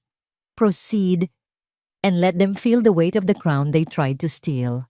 Samantala, sa loob ng ballroom ng Zenith Towers, si Mark ay hindi mapakali. Panay ang tingin niya sa kanyang cellphone habang sinusubukang makihalubilo sa mga elite. Biglang uminit ang kanyang palad nang makatanggap siya ng isang pribadong mensahe mula sa Zenith Administration. Ang mga salita sa screen ay nagpatibok ng kanyang puso ng mabilis. The CEO has requested to meet you personally in the VIP lounge tonight to discuss your final promotion. Napangiti si Mark ng napakalawak. Tila ba hawak na niya ang buong mundo. Tiffany, tinawag na ako ng CEO. Maghahanda na ako. Ito na ang gabi na magbabago sa buhay natin. Ang kanyang tinig ay puno ng kagalakan. Hindi niya alam na ang bawat hakbang niya patungo sa VIP lounge ay isang hakbang patungo sa gilid ng bangin. Gaano kaya kalakas ang magiging pagsabog ng katotohanan kapag ang pinto ng VIP lounge ay bumukas? At ano ang magiging reaksyon ni Mark kapag ang CEO na inaasahan niyang mag-aangat sa kanya ay ang mismong asawa na kanyang pinalayas at miyamay? Ang hangin sa loob ng ballroom ay biglang naging mabigat. Tila ba ang buong gusali ay humihinga kasabay ng paparating na paghuhukom. Isang notification muli ang lumitaw sa screen ni Alara habang papasok siya sa elevator. Target is in position. Ang matitinding ilaw ng kislap camera mula sa mga mamamahayag ay nagbibigay buhay sa labas ng Zenith Towers. Ang kalsada ay pinupuno ng mga pinakamayamang personalidad sa bansa. Ang bawat isa ay nakasuot ng kanilang pinakamagarbong kasuotan. Si Mark, hawak ang kamay ni Tiffany, at kasunod si Doña Aurora ay naglalakad sa red carpet ng may nakataas na noo. Ang bawat hakbang nila ay puno ng kayabangan. Tila ba sila ang may-ari ng buong gusali? Ngunit ang kanilang malawak na ngiti ay biglang nawala ng harangin sila ng dalawang matipunong security guard sa pinaka-entrance ng ballroom. Excuse me, sir. Maari ko po bang makita ang inyong VIP invitation? Mahinang tanong ng gwardya. Ang boses ay professional, ngunit walang bakas ng pagbibigay galang. Napakunot ang noo ni Mark. Hindi mo ba ako kilala? Ako si Mark Anthony, ang Senior Director ng Marketing. At ako ang may private meeting sa CEO mamaya. Baka gusto mong mawalan ng trabaho? Ang gwardya ay hindi man lamang natinag. Maingat nitong sinuri ang tablet na hawak niya. Sir, ang inyong pangalan ay nasa listahan ng mga general guests. Wala po kayong access sa VIP area. At ang inyong asawa, ang babaeng kasama nyo, ay wala sa guest list. Hindi siya maaaring pumasok. Nanlaki ang mga mata ni Tiffany sa kahihiyan.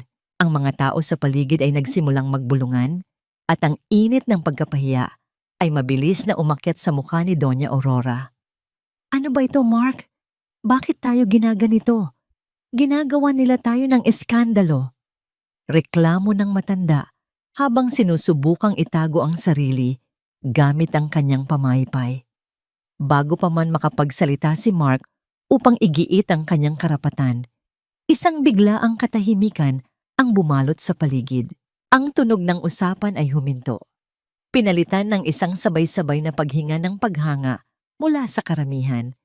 Isang mahaba at itim na Rolls-Royce Phantom ang dahan-dahang huminto sa pinakagilid ng red carpet. Ang mga gwardya ay mabilis na nag-ayos ng linya. Nagbibigay pugay bago pa man bumukas ang pinto. Unang lumabas si Attorney Reyes na sinusundan ng 4 pang bodyguards na nakasuot ng earpiece. Ang hangin ay tila tumigil sa pag-ikot ng dahan-dahang bumaba ang isang pamilyar na binti, balot ng sapatos na gawa sa mamahaling kristal. At doon, sa gitna ng mga kislap ng kamera, tumayo si Alara. Hindi ito ang babaeng nakayuko, amoy langis, at nakasuot ng sirang apron.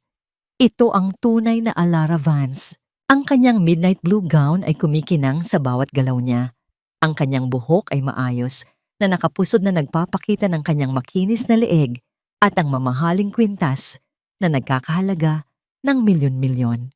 Ang kanyang tindig ay nag-uumapaw ng kapangyarihan at pagkalimot.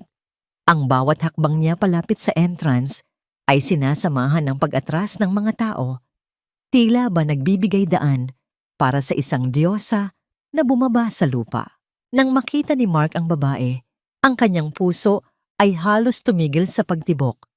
Nanlaki ang kanyang mga mata hanggang sa punto ng sakit. Ang kanyang panga ay halos bumagsak. Hindi siya makapaniwala. "Aalara?" Bulong niya. Ang kanyang tinig ay nanginginig sa matinding pagkagulat. Nakita ni Alara si Mark at ang kanyang pamilya na naipit sa entrance. Isang malamig at patay na sulyap ang ibinigay niya sa lalaki. Ang parehong sulyap na natatanggap niya noong siya ay nagmamakaawa sa garahe. "Imposible! Bakit nandito ang babaeng yan?" Singal ni Tiffany, ang boses ay puno ng inggit at puot. "At paano siya nakapasok dito suot ang ganyang damit? Magnanakaw talaga." Binaling ni Mark ang kanyang atensyon kay Tiffany. Ang kanyang isipan ay pilit na naghahanap ng lohikal na paliwanag. Ang kanyang kayabangan ay mabilis na nag-isip ng isang masamang konklusyon. "Tignan mo siya. Siguradong nakahanap iyan ng mayamang matanda na peperahan niya. Ganyan naman ang mga basurerang gaya niya, handang ibenta ang sarili para lang makapasok sa ganitong lugar." Huminto si Alara ng ilang pulgada bago makarating sa mga gwardya. Ang bawat mata sa lugar na yon ay nakatitig sa kanya. Hindi niya pinansin ang mga masasamang bulong ni Mark. Sa halip, isang banayad, ngunit mapanganib na ngiti ang sumilay sa kanyang mga labi habang nakatitig sa mga mata ng kanyang dating asawa.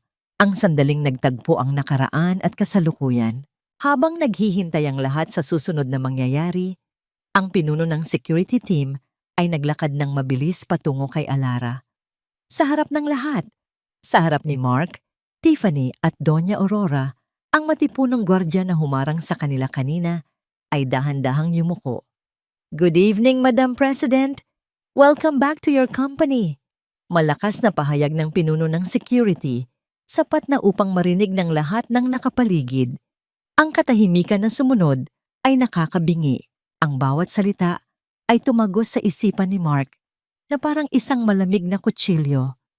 Ang babaeng itinuring niyang basura, ang babaeng ipinatapon niya sa garahe, at ang babaeng iniwan niya para kay Tiffany. Siya ba talaga ang hinahanap niyang CEO? Ang mga matang puno ng pagkamangha ay unti-unting napalitan ng pagkatakot. Gaano kalakas ang pagyanig ng mundo ni Mark ngayon? At paano niya sasaluhin ang hagupit ng karma kapag ang huling pinto na kanyang pinasok ay ang pintong magkukulong sa kanya sa impyerno? Mabilis na naglakad si Alara papasok sa ballroom. Hindi man lamang lumingon sa mga taong na ngayon ay nakatulala. Hindi malaman kung paano hihinga. Ngunit sa likod ng malaking pinto ng ballroom, isang boses mula sa speaker ang umalingaw-ngaw sa buong gusali. "Ladies and gentlemen, please take your seats." In a few moments, the chairwoman and CEO of Global Zenith Holdings will address the board and execute an immediate termination of all corrupt affiliations. Ang malawak na ballroom ng Global Zenith ay nag-uumapaw sa ginintuang liwanag, ngunit ang hangin ay tila nagyayelo sa tensyon. Nakaupo si Mark sa pabilog na mesa ng mga empleyado, hindi na mapakali. Ang kanyang mga palad ay pawis na pawis habang panay ang punas niya ng panyo sa kanyang noo. Sa kanyang tabi, si Tiffany at Doña Aurora ay patuloy pa rin sa pagbulong-bulong. Pilit na kinukumbinsi ang kanilang mga sarili na ang nakita nila sa labas ay isang malaking pagkakamali, isang masamang biro na malapit nang matapos. Ang musika mula sa orkestra ay dahan-dahang huminto. Ang mga spotlight ay mabilis na lumipat at tumutok sa gitna ng malawak na entablado. Ang tagapagsalita ay umakyat sa buk. Ang boses nito ay formal at puno ng awtoridad. "Ladies and gentlemen, honorable board members and esteemed partners, we have gathered tonight not only to celebrate our ika-50 anniversary, but to welcome back the true architect of our success, Please rise and give your utmost respect to our chairwoman and CEO, Miss Alara Vance. Ang pangalang Vance ay umalingaw-ngaw sa bawat sulok ng silid. Ang bawat miyembro ng Board of Directors, kabilang ang matandang si Mr. Harrison, ay sabay-sabay na tumayo at pumalakpak. Ang mga tao ay nag-aalangan, ngunit sumunod din sa pagtayo, naghihintay sa pagdating ng pinakamakapangyarihang tao sa silid. Mula sa madilim na bahagi ng entablado, humakbang pasulong si Alara. Ang kanyang midnight blue gown ay kumikinang sa ilalim ng spotlight. Ang kanyang tindig ay perpekto. Ang kanyang muka ay walang bakas ng kahinaan. Naglakad siya patungo sa mikropono nang may malamig na determinasyon. Ang kanyang bawat galaw ay isang deklarasyon ng digmaan. Nang makita ni Mark ang mukha ni Alara sa malaking screen sa itaas ng entablado, nabitawan niya ang hawak niyang wine glass. Ang tunog ng pagkabasag ng manipis na kristal sa marmol na sahig ay malakas, ngunit walang sino man ang nag-abala pang lumingon sa kanya. Ang kanyang mga mata ay nanlaki, ang kanyang panga ay nangatal, at ang hininga niya ay tila naipit sa kanyang lalamunan. Unti-unting napaluhod ang kanyang kaluluwa, kahit ang kanyang katawan ay nakadikit pa sa upon. Tumingin si Alara sa karamihan. Ang kanyang mga mata ay dahan-dahang nag-scan hanggang sa tumigil ito sa mesa kung saan nakaupo ang nanginginig na lalaki. Ang sandaling hinihintay niya mula noong unang gabi niyang matulog sa garahe. Magandang gabi sa lahat. Simula ni Alara. Ang boses niya ay malinaw at nakakakilabot sa kahinahunan nito. Sa loob ng 3 taon, pinili kong lumayo sa pamamahala upang obserbahan ang tunay na kalagayan ng kumpanyang ito. Nagtago ako at sa aking pagtatago, naranasan ko ang pinakamababang uri ng pamumuhay upang malaman kung sino ang tunay na tapat at kung sino ang mga linta na sumisipsip sa dugo ng ating imperyo. Bawat salita ni Alara ay parang martilyo na nagpapukpok sa utak ni Mark. Sinubukan niyang tumayo, ngunit tila nawalan ng lakas ang kanyang mga tuhod. Pumindot si Alara ng isang remote control. Ang malaking screen sa kanyang likuran ay nagpakita ng mga malilinaw na dokumento. Tonight, we don't just celebrate, we clean house.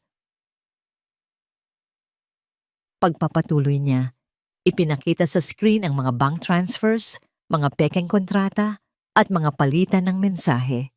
Mark Anthony, Senior Director ng Marketing, ninakaw niya ang higit sa 50 milyong piso mula sa ating Rural Development Funds. Ang parehong pondo na inilaan para sa mga mahihirap, ginamit niya upang bumili ng mga luho at pondohan ang kanyang personal na ambisyon. Nag-umpisa ang malalakas na bulungan ng pagkadismaya at galit mula sa mga panauhin. Si Mr. Harrison ay umiling habang galit na nakatingin kay Mark.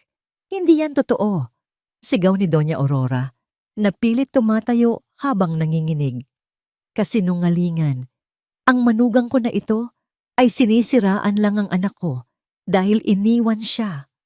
Ngunit ang kanyang boses ay mabilis na nilunod ng galit na tingin ng mga security guard na lumapit sa kanilang pabilog na mesa.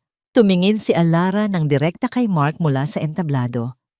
Sabi mo sa garahe ako nararapat, Mark. Sabi mo wala akong kwenta at isa lang akong basurera. Ang boses ni Alara ay hindi nagalit. Ito ay malungkot at puno ng awa sa katangahan ng lalaking minsan niyang minahal. Ngayon, tignan natin kung saan ka pupulutin kapag nawala ang lahat ng inakala mong sayo. Mula sa likurang pinto ng ballroom, 4 na pulis ang mabilis na naglakad patungo sa mesa ni na Mark. Hawak nila ang isang warrant of arrest na may tatak ng korte. Nang makita ni Tiffany ang mga pulis, mabilis niyang binitawan ang kamay ni Mark at umatras. Pilit na itinatago ang sarili sa karamihan, iniiwan ang lalaking pinangakuan niya ng kasal noong isang gabi lang. Ang malamig na posas ay ikinabit sa mga pulso ni Mark. Ang tunog ng pagkakasara ng bakal nito ay tila ang pinakasakit na musika na kanyang narinig. Gaano ba kalalim ang pagsisisi kapag nalaman mong ang tanging taong sumalo sa'yo ay ang taong itinulak mo sa bangin. Ang malamig na posas na nakapulupot sa mga pulso ni Mark ay hindi lamang nag-aalis ng kanyang kalayaan.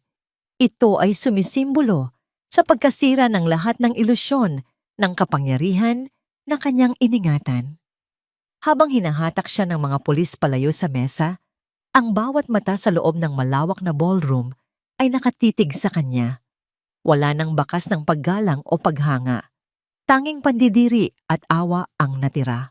Ang mga taong kanina lamang ay nais niyang makausap ngayon, ay pilit na inilalayo ang kanilang mga sarili.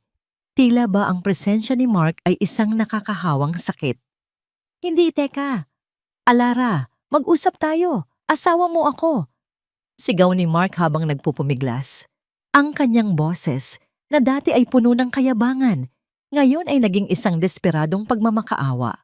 Ang kanyang mamahaling tuksido ay nag-usot. Ang kanyang mukha ay basang-basa ng pawis ng takot. Ngunit si Alara, na nakatayo pa rin sa ibabaw ng entablado, ay hindi man lamang nagpakita ng emosyon. Tiningnan niya si Mark ng may malamig na pagtanggap. Tila ba pinagmamasdan niya ang isang estranghero na nagmamakaawa para sa isang pagkakataong matagal nang nag-expire. Sa gitna ng kaguluhan, si Doña Aurora ay nagmadaling lumapit sa paanan ng entablado. Ang kanyang mga paa, na kanina ay nagmamalaki sa kanyang mamahaling sapatos, ngayon ay nanginginig at halos hindi na siya makatayo. Nang walang pag-aalinlangan, lumuhod ang matanda sa malamig na marmol na sahig. Ang kanyang mga kamay ay nakadikit na tila nagdarasal habang nakatingala sa reynang dati niyang inaalila. Alara, iha, parang awa mo na. Pamilya tayo. Nagkamali lang ang anak ko. Nabula lang siya ng mga tao sa paligid niya. Ako ang mananagot. Ako ang hihingi ng tawad. Parang awa mo na. Huwag mong ipakulong si Mark. Ang paghihikbi ni Aurora ay umaalingaw-ngaw sa paligid. Ngunit sa halip na makaantig ng damdamin, ito ay tila isang nakakairitang ingay na sumisira sa kapayapaan ng gabi. Ang sandali ng paghuhukom, dahan-dahang naglakad si Alara patungo sa gilid ng entablado, tinititigan ng matandang nakaluhod sa kanyang harapan. Naalala niya ang gabing inihagis nito ang mga basang damit sa kanyang paanan. Naalala niya ang bawat matatalim na salitang nagpalabas sa kanya patungo sa ulan. Pamilya? Mahinang tanong ni Alara. Ang kanyang boses ay tila yelo na nakakapaso. Wala akong kilalang pamilya na ipapatulog ang kanilang sariling dugot laman. Sa madilim na garahe, wala akong pamilya na ipagpapalit ang dangal para sa kumikinang na ginto. Ang Alara na inyong inaapi ay namatay na sa ulan kagabi. Ang babaeng nasa harap niyo ngayon ay ang batas na nagbababa ng parusa. Itinaas ni Alara ang kanyang kamay, isang senyas na naintindihan agad ng kanyang mga bodyguards. Dahan-dahan nilang inalalayan patayo si Doña Aurora, inilalayo sa entablado. Wala nang magawa ang matanda, kundi umiyak ng malakas habang pinapanood ang kanyang anak na isinasakay sa elevator kasama ang mga pulis. Samantala, sa labas ng gusali, mabilis na nag-aayos ng kanyang mga alahas, si Tiffany. Nang makita niya sa malaking monitor ang pagkakadakip kay Mark, alam niyang tapos na ang laro. Wala siyang balak sumama sa paglubog ng barko. Bago pa man siya lapitan ng mga awtoridad, mabilis siyang sumakay sa isang taxi.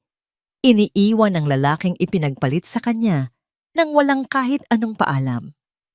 Isang perpektong ehemplo ng pag-ibig na binili ng kasakiman. Kinabukasan, isang sulat mula sa kulungan ang ipinadala sa opisina ni Alara. Nakasulat doon ang mga linyang puno ng luha at pangako ni Mark. Patawarin mo ako, Ara. Bigyan mo ako ng isa pang pagkakataon. Pangako, magbabago ako. Tiningnan ni Alara ang papel. Ang bawat salita ay parang gasgas sa isang sirang plaka. Paulit-ulit. Walang kahulugan. Dahan-dahan niyang inilapit ang papel sa shredder. Ang tunog ng mga matatalim na ngipin ng makina na ngumunguya sa papel ay ang huling sagot na ibinigay niya sa nakaraan.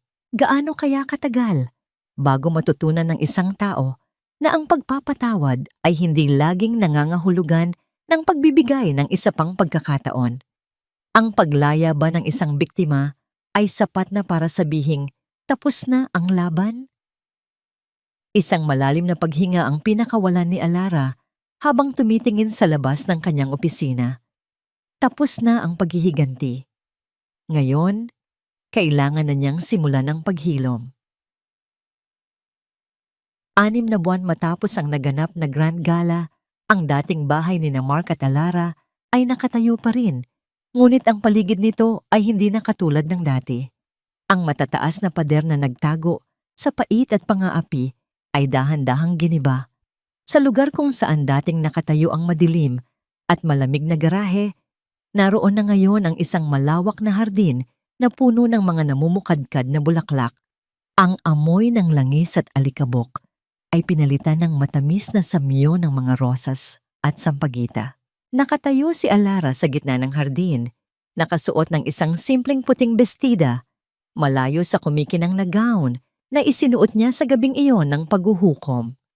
Ang kanyang mukha ay maaliwalas, at sa unang pagkakataon, matapos ang mahabang panahon, isang tunay at payapang namang ngiti ang nakaguhit sa kanyang mga labi.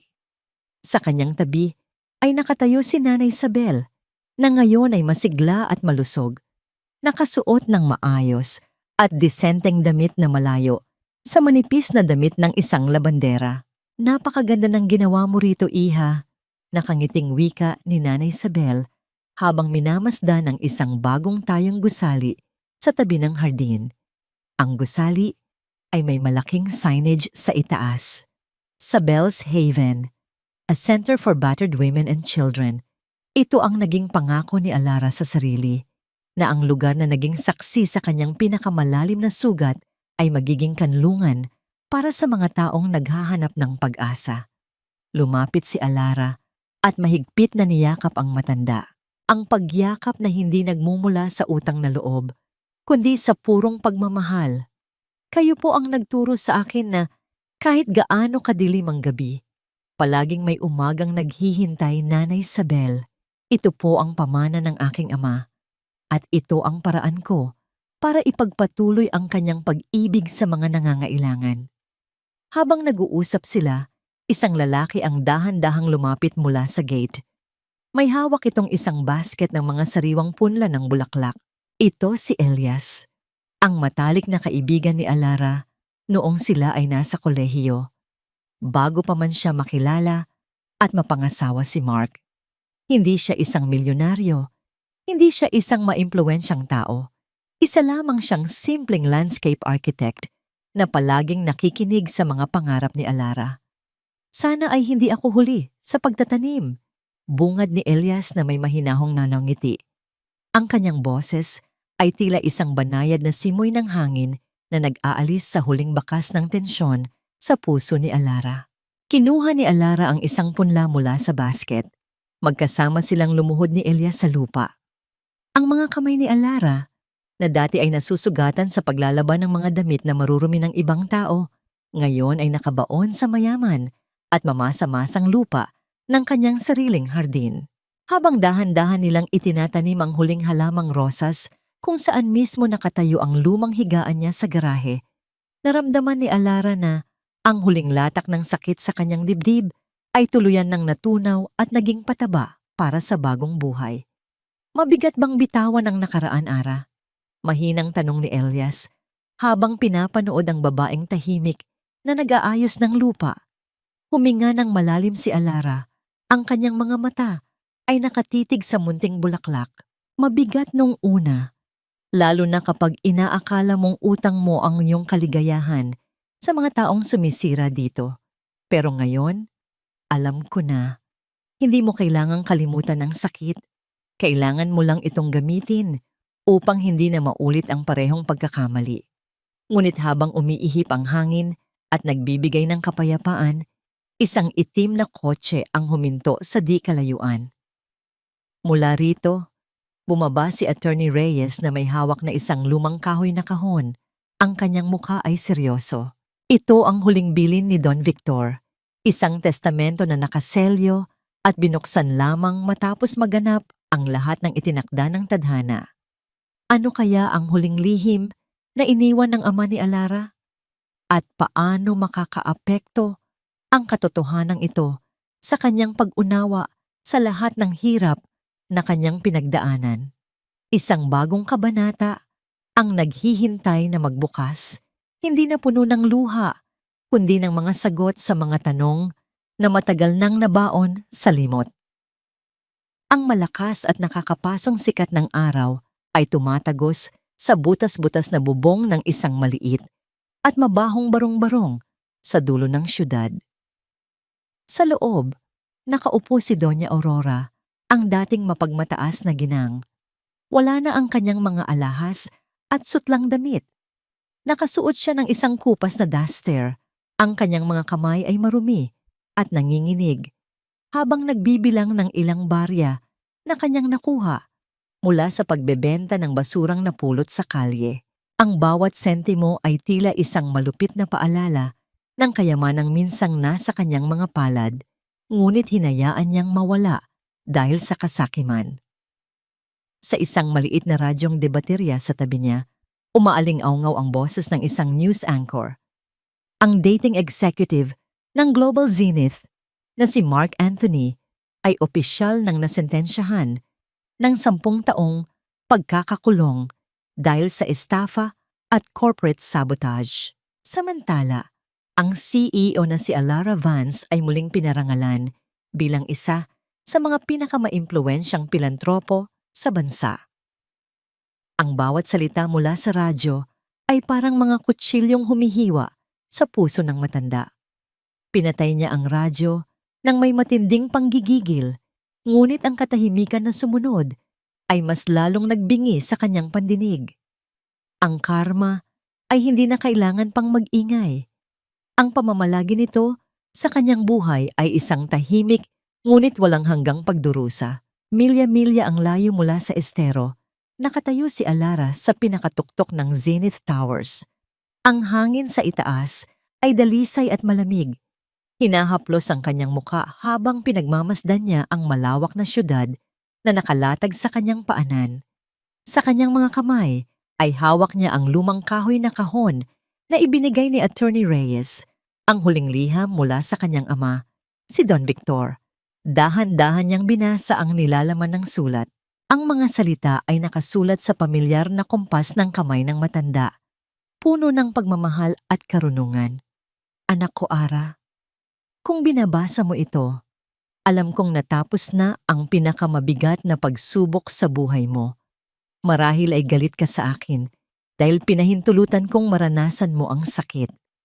Ngunit ang kayamanang iiwan ko sa iyo ay hindi ginto o kumpanya. Ito ay ang kakayahan mong makita ang tunay na kulay ng mga tao sa panahong wala kang maibigay sa kanila. Ang mundo ay puno ng mga taong magmamahal sa iyo dahil sa iyong korona, ngunit iilan lamang ang yayakap sa iyo kapag ikay nasa putik. Hinayaan kitang hanapin ang sarili mo sa dilim upang sa pag-akyat mo pabalik sa liwanag, alam mo na kung sino ang mga kamay na hindi mo dapat bibitawan.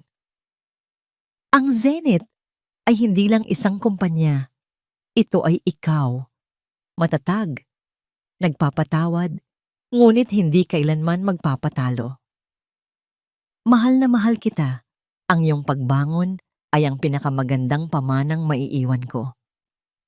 Naramdaman ni Alara ang pagpatak ng isang mainit na luha sa pahina ng liham, ngunit sa pagkakataong ito, hindi ito luha ng kalungkutan, kundi luha ng paglaya.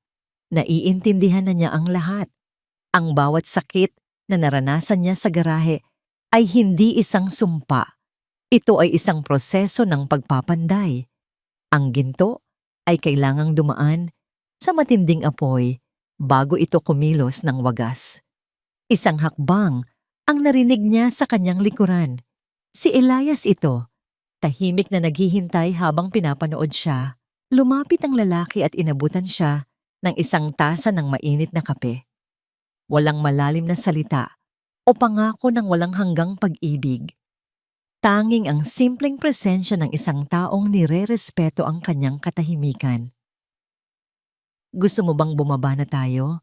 Naghihintay na ang mga bata sa Sabel's Haven para sa opening. Malumanay na tanong ni Elias. Lumingon si Alara. Ang kanyang mukha ay puno ng kapayapaan at pag-asa.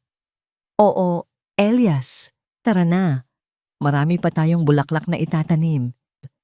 Bago siya tumalikod upang lisanin ng rooftop, ibinaba ni Alara ang kanyang tingin sa kanyang kamay.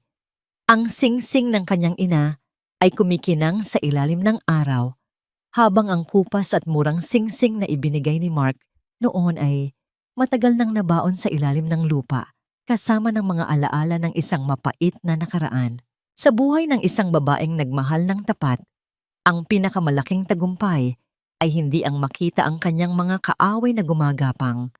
Ang tunay na tagumpay ay ang makitang muli ang kanyang sariling halaga at ipagpatuloy ang paglalakad ng may dangal sa kabila ng lahat. Ang paglalakbay mula sa garahe patungo sa rurok ng tagumpay ay natapos na at sa wakas, ang Reyna ay nakauwi na.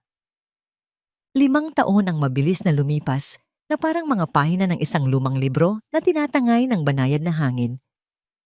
Ang Sabel's Haven ay hindi na lamang isang maliit na gusali, kundi naging isang malawak na komunidad para sa mga kababaihan at kabataang nawalan ng pag-asa. Sa gitna ng malawak na bakuran, sa ilalim ng malilim na puno ng mangga, nakaupo si Alara habang pinagmamasdan ang mga batang naghahabulan sa damuhan. Wala na ang mga bakas ng madilim na garahe sa kanyang mga mata. Ang pumalit dito ay ang maliwanag na sinag ng araw.